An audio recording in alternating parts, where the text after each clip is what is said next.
जय हिंद साथियों। यदि आप UP triple SC PAT exam 2025 की तैयारी कर रहे हैं तब ये क्लास आपके लिए। चलिए शुरू करते हैं। पहला प्रश्न अपना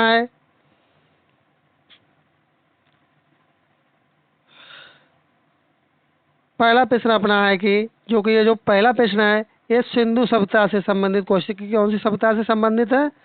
सिंधु सभ्यता से क्वेश्चन है। यह किससे? सिंधु सभ्यता से क्वेश्चन है, क्योंकि आपने यूपी ट्रिपल एससी पैट के एग्जाम में सिलेबस देखा होगा जिसमें सिंधु सभ्यता का क्वेश्चन पूछे जाएंगे। चलिए देखते हैं क्या है पहला प्रश्न। नवपाषाण और महापाषाण चरणों के बीच अति व्यापन में व्यापार के किस भाग में प्रारंभिक लौह वस्तुएं देखी गईं? जो कि वेरी वेरी इंपॉर्टेंट क्वेश्चन इस क्लास में लिए गए हैं। तब इसका सही जवाब क्या होगा? उत्तर पूर्व में ये देखी गई थी। डी वाले ऑप्शन को इस तरह से आप लोग सही करेंगे। चलिए बढ़ते हैं अपने अगले प्रश्न की तरफ। अगला प्रश्न है अशोक के शिलालेखों में मुख्यतः किस भाषा और लिपि का प्रयोग किया गया था? आपने अशोक से संबंधित देखा होगा सिलेबस में कि अशोक से क्वेश्चन पूछे जाएंगे UP triple SC PAT exam में। तब इसका सही जवाब क्या होगा? तब इसका भी सही जवाब हो जाएगा, ये जो शिलालेख थे किस भाषा में थे? अशोक के प्राकृत भाषा में थे और ब्राह्मी भाषा में अशोक के शिलालेख थे। इस तरह से आपका डी वाला ऑप्शन आपका सही जवाब हो जाएगा। चलिए बढ़ते हैं अपने अगले पेज की तरफ। आप क्लास को पूरा देखें। इस क्लास में आपको काफ़ी मज़ा आने वाला है, क्योंकि आपको इसी क्वेश्चन पेपर से आपको काफ़ी सारे क्वेश्चन आपको देखने को मिलेंगे UP triple SC PAT exam में। चलिए अगला क्वेश्चन देखते हैं। कौन सी मस्जिद दिल्ली सल्तनत के लोधी वंश के शासनकाल में बनाई गई थी? जो लोधी शासनकाल में बनाई गई हो। तब इसका राइट आंसर हो जाएगा मोट की मस्जिद दिल्ली में, जो कि किसके शासनकाल में बनाई गई थी? सल्तनत काल के लोधी शासनकाल में बनाई गई थी। चलिए अगला क्वेश्चन देखते हैं। अगला क्वेश्चन है कि सिंधु सभ्यता का सबसे बड़ा भारतीय स्थल कौन सा था? Very very important question. अभी भी आपके पास काफ़ी समय बचा हुआ है, आप अच्छे से तैयारी कर सकते हैं और अपना पार्ट स्कोर कार्ड में अच्छा स्कोर ला सकते हैं। अभी भी आपके पास समय, क्योंकि तभी आपको फ़ायदा होगा जब आपका पैट का स्कोर अच्छा होगा, तभी आप लेखपाल की वैकेंसी में फॉर्म भर सकते हैं। लेखपाल और बीपीओ की, जो कि इन पदों की सभी से ज़्यादा संख्या में वैकेंसी आने वाली है। इसलिए आप अच्छा स्कोर लाएं और लेखपाल, बीपीओ और अन्य जो भर्ती आती है पैट से, उनमें आप भाग ले सकें। चलिए अगला क्वेश्चन देखते हैं। अगला क्वेश्चन है कि राष्ट्रकूट वंश का शाही प्रतीक क्या था? शाही प्रतीक पूछा गया। क्या बाघ था, हाथी, शेर या गोल्डन ईगल था? तो अब इसका राइट आंसर हो जाएगा गोल्डन ईगल। डी वाला ऑप्शन राइट आंसर हो जाएगा। चलिए अगला क्वेश्चन है। भारत में वर्नाक्यूलर प्रेस अधिनियम किस वर्ष पारित किया गया था? ये कब पारित किया गया था? ये पारित किया गया था 1868 में पारित किया गया था। इस तरह से डी वाला ऑप्शन आपका राइट आंसर हो जाएगा। चलिए अगला क्वेश्चन देखते हैं। अगला क्वेश्चन है कि पूना पैक्ट के परिणाम स्वरूप हरिजन सेवक संघ की स्थापना कब हुई थी? तो इसकी स्थापना कब हुई थी? इसकी स्थापना हुई थी 1932 में इसकी स्थापना की गई थी। Very very important question. आपको इसी पेपर से बहुत सारे क्वेश्चन आपके डाइट पेपर में देखने को मिलेंगे यूपी ट्रिपल एससी पैट के एग्जाम में, इसलिए आप क्लास को पूरा देखें। इस क्लास में टोटल जो क्वेश्चन नंबर होंगे वो 50 क्वेश्चन लिए गए हैं, इसलिए पूरा क्लास को आप लोग देखें। चलिए अगले बढ़ते हैं। अगला प्रश्न है कि स्वामी दयानंद सरस्वती के नेतृत्व में किस आंदोलन ने वेदों की शिक्षाओं की ओर लौटने का समर्थन किया था? कमेंट करें। इसका सही जवाब क्या हुआ? अलीगढ़ आंदोलन, आर्य समाज, प्रार्थना समाज या ब्रह्मा समाज? तब इसका राइट आंसर हो जाएगा ब्रह्मा समाज। और ब्रह्मा समाज की जो स्थापना की गई थी किस सन में की गई थी? ये भी आपसे पूछ सकता है। सन बताएं आप कमेंट करके, इसका सही जवाब क्या होगा सन का। चलिए बढ़ते हैं अपने अगले प्रश्न की तरफ। अगला प्रश्न है कि निम्नलिखित में से कौन सी घटना 1905 के स्वदेशी आंदोलन की महत्वपूर्ण वजह थी? वजह पूछी गई। क्वेश्चन नंबर 9 का आंसर यदि आपको आ रहा है कमेंट करें। इसका सही जवाब क्या होगा? इसकी वजह क्या थी? तब इसका राइट आंसर क्या हो जाएगा? तब इसका राइट आंसर हो जाएगा बंगाल का विभाजन। क्या था? बंगाल का विभाजन, जो 1905 में हुआ था। चलिए बढ़ते हैं अपने अगले प्रश्न की तरफ। एक चीज़ और आपको इसमें बताना चाहेंगे, जो 1905 में बंगाल का विभाजन हुआ था, जिसे बंगाल का शोक दिवस के रूप में भी इसे मनाया जाता है। ये भी आपसे पूछ सकता है, क्या चीज़? शोक दिवस के रूप में मनाया जाता है ये। चलिए बढ़ते हैं अपने अगले प्रश्न की तरफ। अगला प्रश्न है कि फवादुल फवाद, जिसकी रचना अमीर हसन अल सिद्दी ने की है, इसमें किसकी बातचीत का विवरण मिलता है? इसमें बातचीत का विवरण पूछा गया, किसकी बातचीत का वर्णन मिलता है? तो इसका सही जवाब हो जाएगा निजामुद्दीन औलिया। जो कि यह जो प्रश्न है, यह प्रश्न यूपीपीसीएस 2021 के पेपर में पूछा जा चुका है। यूपीपीसीएस का क्वेश्चन पूछा जा चुका है। यह प्रश्न इंपॉर्टेंट लगा, इसलिए यह प्रश्न यहाँ पर ले लिया गया है। चलिए बढ़ते हैं अपने अगले प्रश्न की तरफ। अगला प्रश्न है कि मध्य प्रदेश का कौन सा जिला तांबे का अग्रणी उत्पादन है? अर्थात सबसे ज़्यादा तांबे का उत्पादन करता है मध्य प्रदेश का ऐसा कौन सा जिला है? क्या ये जबलपुर है, ग्वालियर, बालाघाट या भोपाल है? तब आपका राइट आंसर हो जाएगा बालाघाट। सी वाला ऑप्शन आपका राइट आंसर हो जाएगा। चलिए अगला क्वेश्चन देखते हैं। अगला क्वेश्चन है कि अतः उष्णकटिबंधीय अभिसरण क्षेत्र ITCZ क्या है? आपको बताना ICTZ क्या है। चलिए इसके और ऑप्शन देखते हैं। और ऑप्शन है अपने, तब इसका सही जवाब क्या हो जाएगा? तब आपका राइट आंसर हो जाएगा इसका विषुवत वृत्त पर स्थित एक निम्न वायु दाब वाला क्षेत्र। कौन सा? निम्न वायु दाब वाला क्षेत्र। इस तरह से सी वाला ऑप्शन आपका राइट आंसर हो जाएगा। चलिए अगला क्वेश्चन देखते हैं। अगला क्वेश्चन है कि हिमालय की कंचनजंगा शिखर की ऊंचाई कितनी है? कितनी पूछी है? ऊंचाई पूछी गई, हाइट पूछी गई, इसकी हाइट पूछी गई है।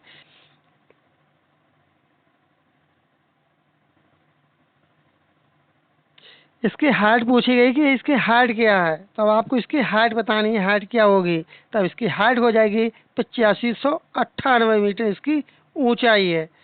चलिए अगला क्वेश्चन देखते हैं।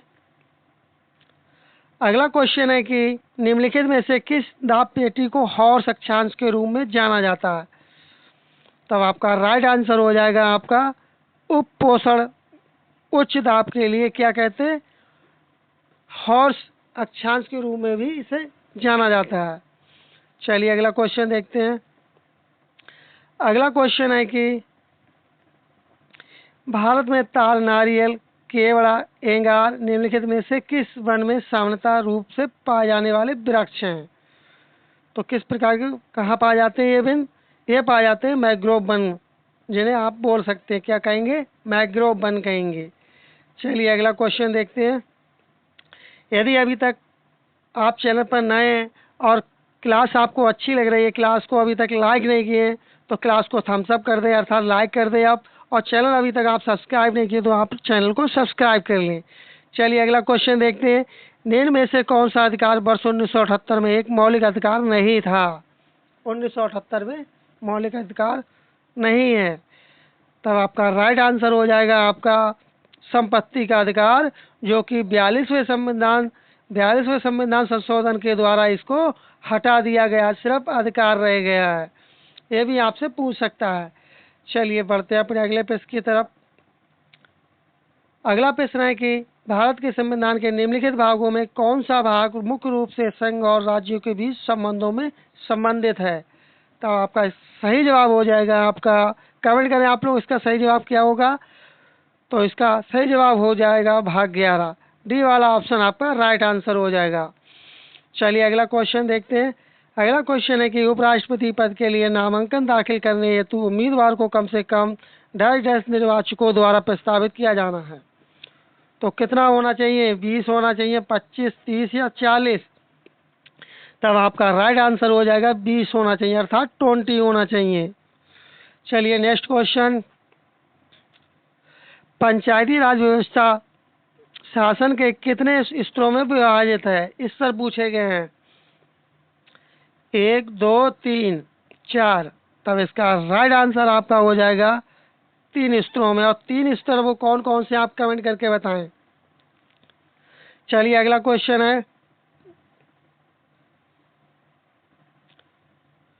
अगला क्वेश्चन है कि भारतीय संविधान की निम्नलिखित अनुसूची में से कौन सी संघ और राज्यों के बीच शक्तियों तथा कार्यों के आवंटन को परिभाषित करता है। कौन सी अनुसूची होगी ये आपकी, कमेंट कर दें जरा आप लोग। तब आपका राइट आंसर हो जाएगा 7वीं अनुसूची। सी वाला ऑप्शन आपका राइट आंसर हो जाएगा। चलिए अगला क्वेश्चन देखते हैं। अगला क्वेश्चन है कि एस 2.0 बैंकिंग सुधार सूचकांक के अनुसार सितंबर 2020 में निम्नलिखित में से किस बैंक को शीर्ष सुधारता श्रेणी में पुरस्कृत किया गया था। बताएं आप लोग इसका सही जवाब क्या हो जाएगा। इसका जवाब आपके लिए कमेंट करके आपको बताना इसका सही जवाब क्या होगा। चलिए अगला क्वेश्चन देखते हैं। अगला क्वेश्चन है कि ग्रामीण ऋण पर की सिफारिशों पर क्षेत्रीय ग्रामीण बैंकों की स्थापना की गई थी। तो वो कौन सी समिति थी, समिति का नाम पूछा इन्होंने। क्या ये रेखी समिति थी, केलकर समिति थी। ना तो ये आपकी रेखी समिति थी, ना केलकर समिति थी। तो कौन सी समिति थी। चलिए आगे देखते हैं कौन सी समिति थी। फिर ये कौन सी समिति थी, या टंडन समिति थी, या नरसिम्हा समिति थी बैंकों के लिए। तब आपका राइट आंसर हो जाएगा ये सी, नरसिम्हन समिति थी। डी वाला ऑप्शन आपका राइट आंसर हो जाएगा। जिसका संबंध किससे था, इसका संबंध था बैंकों के सुधार से संबंध था। किससे, सुधार से संबंध था इनका। चलिए अगला क्वेश्चन देखते हैं। अगला क्वेश्चन है कि निम्नलिखित में से कौन सा विकल्प प्रति व्यक्ति आय में गिरावट के प्राथमिक कारण का सबसे अच्छा वर्णन करता है। तब इसका आपका राइट आंसर हो जाएगा जनसंख्या वृद्धि में बढ़ोतरी। डी वाला आपका राइट आंसर हो जाएगा। चलिए अगला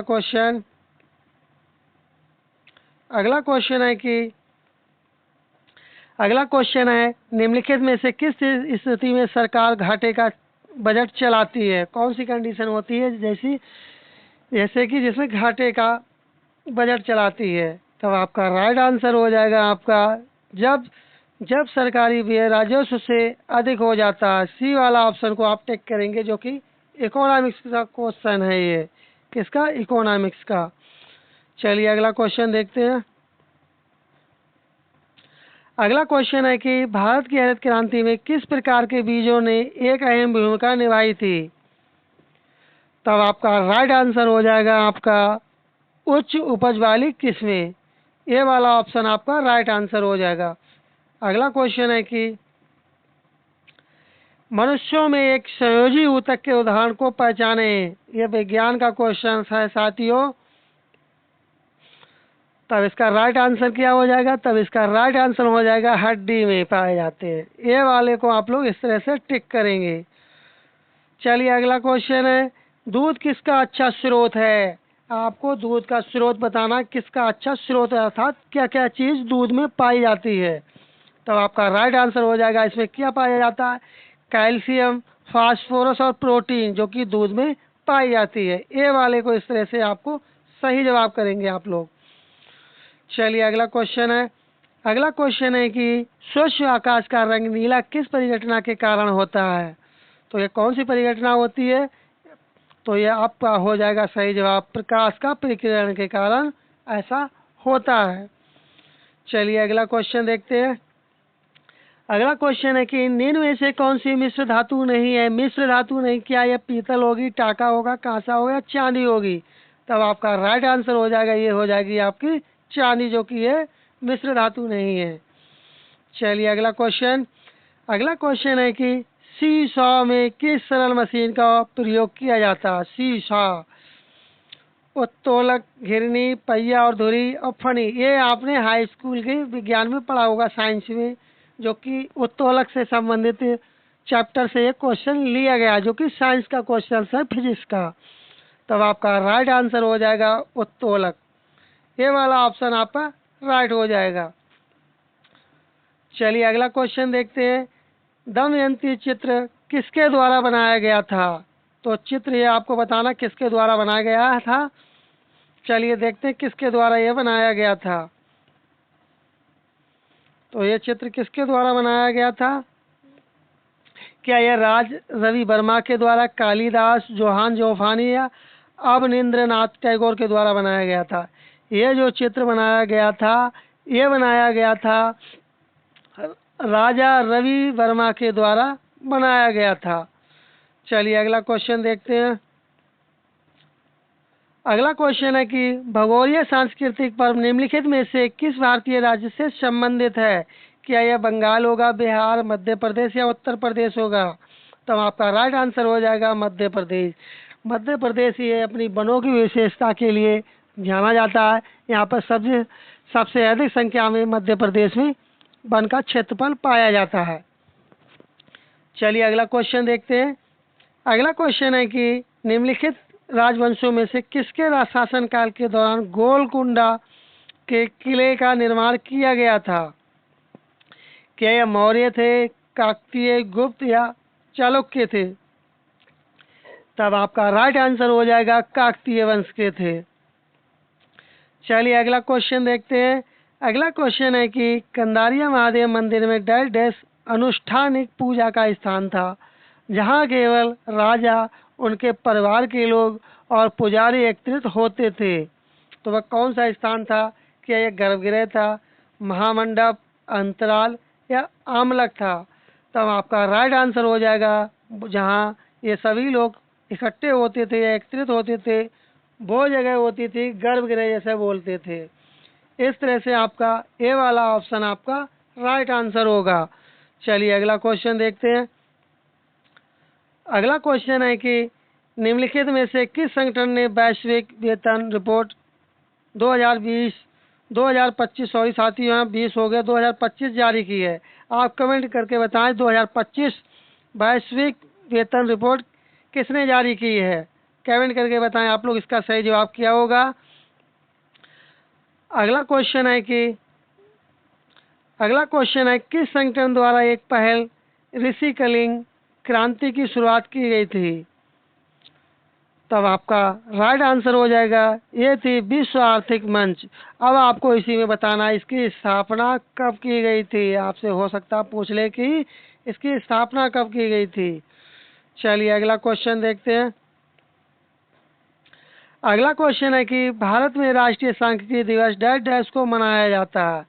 आपको इसमें बताना जो भारतीय सांख्यिकी दिवस है, जिसे स्टैटिस्टिकल डे भी आप कह सकते हैं। तब इसका राइट आंसर हो जाएगा आपका 29 जून को मनाते हैं। डी वाला ऑप्शन इसका सही जवाब होगा।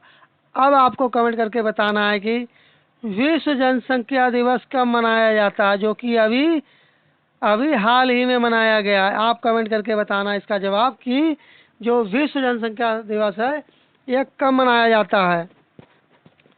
चलिए अगला क्वेश्चन देखते हैं। अगला क्वेश्चन है कि भारत द्वारा 1975 में प्रक्षेपित प्रथम कृत्रिम उपग्रह का नाम क्या था? पहला या पहली होता है क्वेश्चन में, तो इस तरह के क्वेश्चन अवश्य पूछते हैं। इन प्रश्नों को अच्छे से तैयार करें, क्योंकि अभी भी आपके पास काफ़ी समय बचा हुआ है। क्योंकि लेखपाल, बीपी और जो अन्य वैकेंसी हैं उनमें वही लोग भाग ले सकते हैं जिनका पैट का स्कोर, यूपी पैट का स्कोर अच्छा होगा, तभी आप इनमें आवेदन कर सकते हैं। इसलिए आप अभी से अच्छे से तैयारी करें, अभी भी आपके पास काफ़ी समय बचा हुआ है, और अपना पैट का स्कोर अच्छा करें। तब इसका राइट आंसर आपका हो जाएगा, आर्यभट्ट। सी वाला ऑप्शन आपका राइट आंसर हो जाएगा। चलिए अगला क्वेश्चन देखते हैं। अगला क्वेश्चन है कि प्रथम एशियाई खेल कब और कहाँ हुए थे? बताएं आप लोग इसका सही जवाब क्या होगा। आपको इस प्रश्न का जवाब आता होगा। तब इसका राइट आंसर हो जाएगा कि जो प्रथम एशियाई खेल हुए थे वो हुए थे 1951 में हुए थे। और कहाँ हुए थे? ये खेल हुए थे दिल्ली में। तब इस तरह से आपका सही जवाब हो जाएगा ऑप्शन सी वाला आपका राइट आंसर हो जाएगा। चलिए अगला क्वेश्चन देखते हैं। अगला क्वेश्चन है कि